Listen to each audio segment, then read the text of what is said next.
नमस्कार दोस्तों। आज फिर से एक बार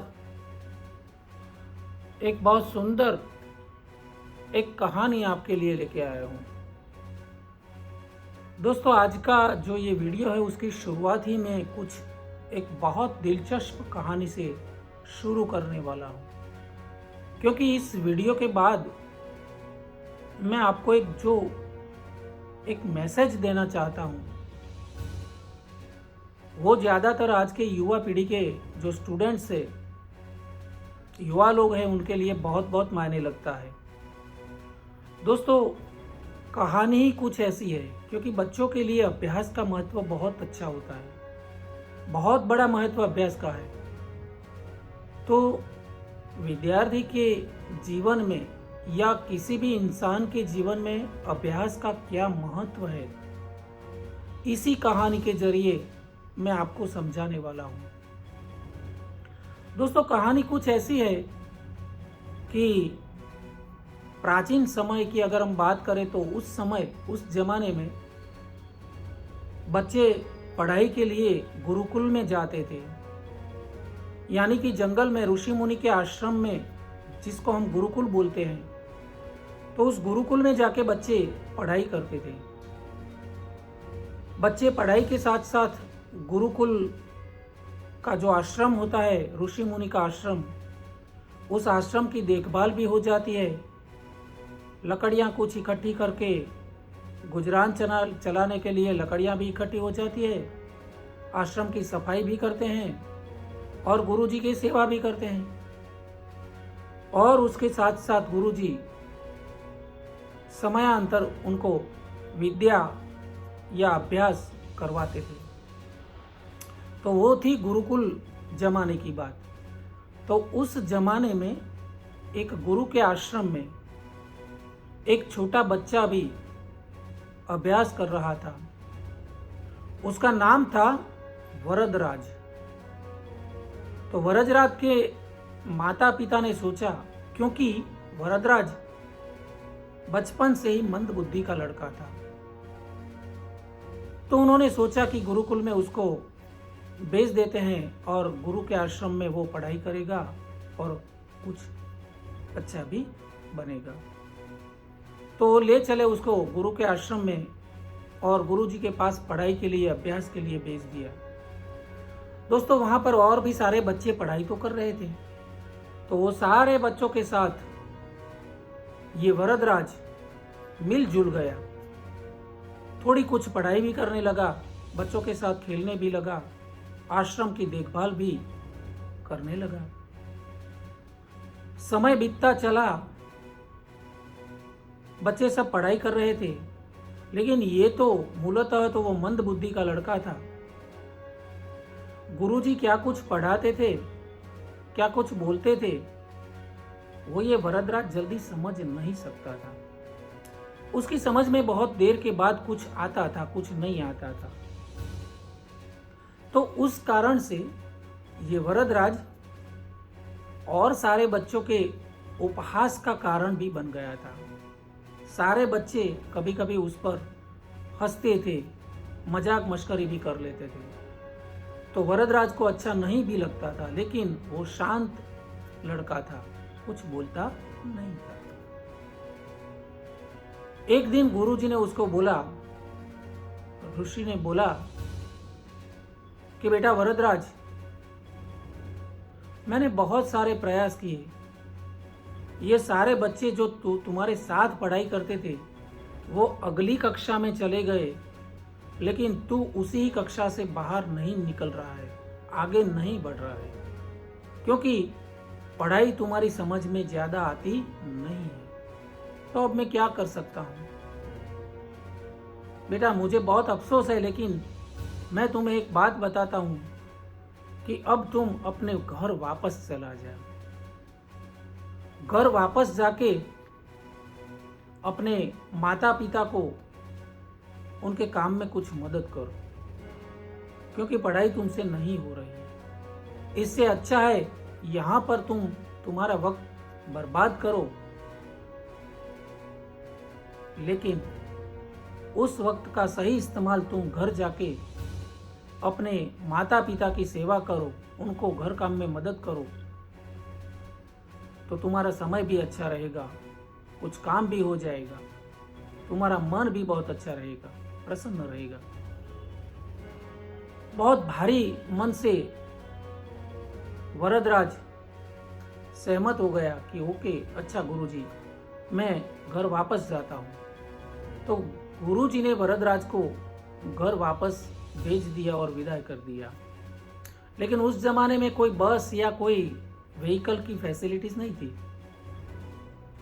तो पैदल चलते चलते चलते चलते वरदराज अपने घर गांव जाने के लिए निकल पड़ा। बहुत दूर चला गया। अब दोपहर का समय हो गया था, उसको बहुत प्यास लगी थी। तो उसने इधर उधर नजर दौड़ाई, तो उसके दिमाग में उसने देखा कि दूर एक तालाब है। वहां पर तालाब में एक कुआं भी दिखाई दे रहा है।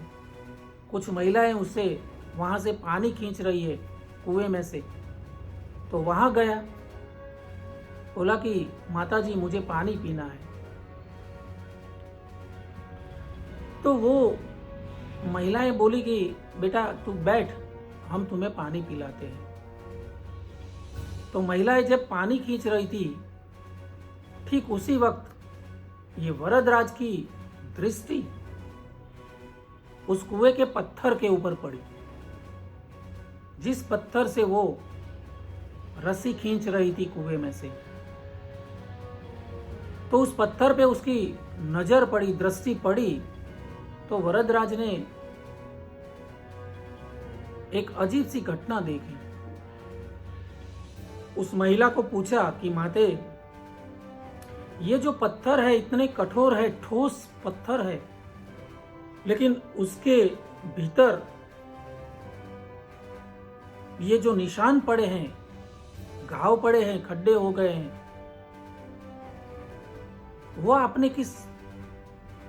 वो कैसे बने हैं?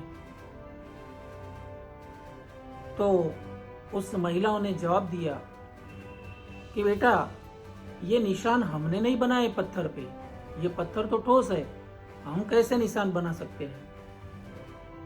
लेकिन बहुत सालों से जो महिलाएं यहाँ पानी खींचने कुएं में आती है, तो एक कोमल सी रस्सी जो होती है, जो अपने बर्तन से बांधी होती है, वो पत्थर को घिसके हुए कुएं में जाती है और फिर पानी खींचते वक्त वो पत्थर को घिसती हुई बाहर निकलती है। यानी कि रस्सी का आने और जाने का जो उस पत्थर के ऊपर घसाव होता है, उसी से वो निशान बने। बस यही बात उसके मन में घुसा दी। वरदराज ने सोचा, मन ही मन में बहुत सोचा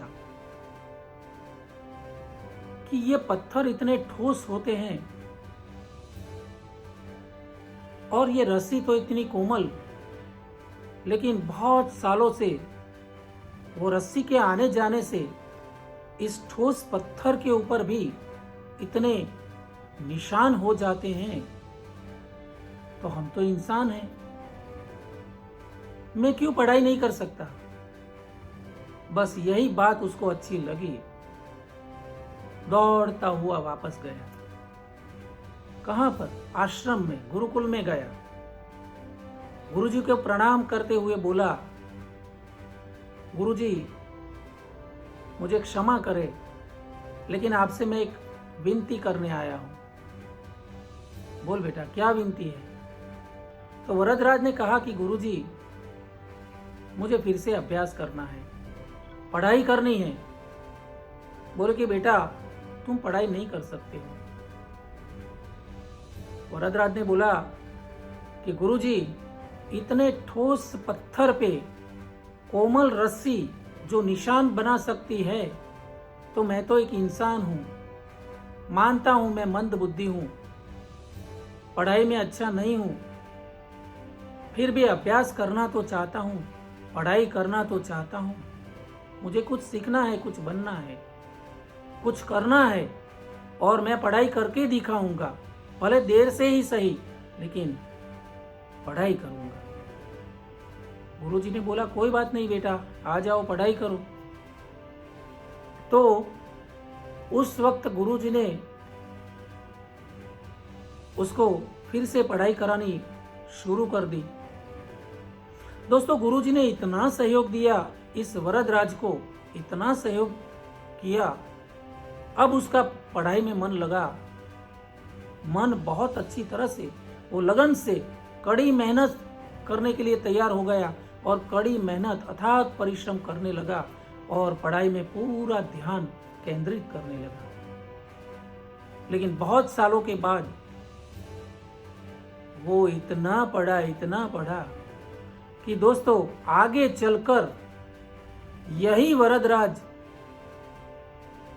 जो आश्रम में और सारे बच्चे थे वो उसकी उपहास करते थे, मजाक उड़ाते थे, उन सभी के आगे निकल गया और वही वरदराज आगे चलकर संस्कृत व्याकरण का महान विद्वान बना, जिसने लघु सिद्धांत कौमुदी, मध्य सिद्धांत कौमुदी, सारसी द्वांत कौमुदी, गिरवाण पद मंजरी, ये सारे ग्रंथों की रचना की, वो ही हमारा वरदराज। दोस्तों, अभ्यास की जो ऐसी शक्ति है उसका हम क्या कह सकते हैं। ये आपके हर सपने को पूरा कर सकती है। दोस्तों, हमारे जीवन में अभ्यास बहुत जरूरी है, चाहे वो खेल हो या फिर पढ़ाई में हो या फिर किसी और कोई चीज में हो। बिना अभ्यास के कोई भी सफल नहीं हो सकता है। अगर आप बिना अभ्यास के केवल किस्मत के भरोसे पे बैठे रहोगे तो आखिर में आपको कुछ नहीं मिलने वाला, कुछ नहीं मिलने वाला। बिना अभ्यास के सिर्फ एक ही चीज मिलती है, पछतावा। तो दोस्तों, इसलिए बहुत अभ्यास करना चाहिए। बार बार अभ्यास करने से, उसमें लगन लगाने से, कड़ी मेहनत करने से सब कुछ हासिल हो सकता है। दोस्तों, आज का जो ये वीडियो है, हमारे बहुत संस्कृत विद्वान, व्याकरण शास्त्री, व्याकरण के रचयिता वरदराज, इसकी एक बहुत छोटी सी और बहुत अच्छी, दिलचस्प, प्रेरणादायक कहानी से इस वीडियो को मैं खत्म करता हूँ। आशा करता हूँ जो बच्चे हैं जिनका दिल पढ़ाई में नहीं लगता है लेकिन पढ़ाई करना चाहते हैं, उनके लिए, वो सारे लोगों के लिए भी, लोग जो है कभी कभी ऐसे भी लोग होते हैं, कुछ करना चाहते हैं, कुछ हासिल करना चाहते हैं, ये सारे लोगों के लिए ये वीडियो बहुत बहुत हेल्पफुल हो सकता है। दोस्तों, मिलते हैं नेक्स्ट वीडियो में। धन्यवाद, नमस्कार।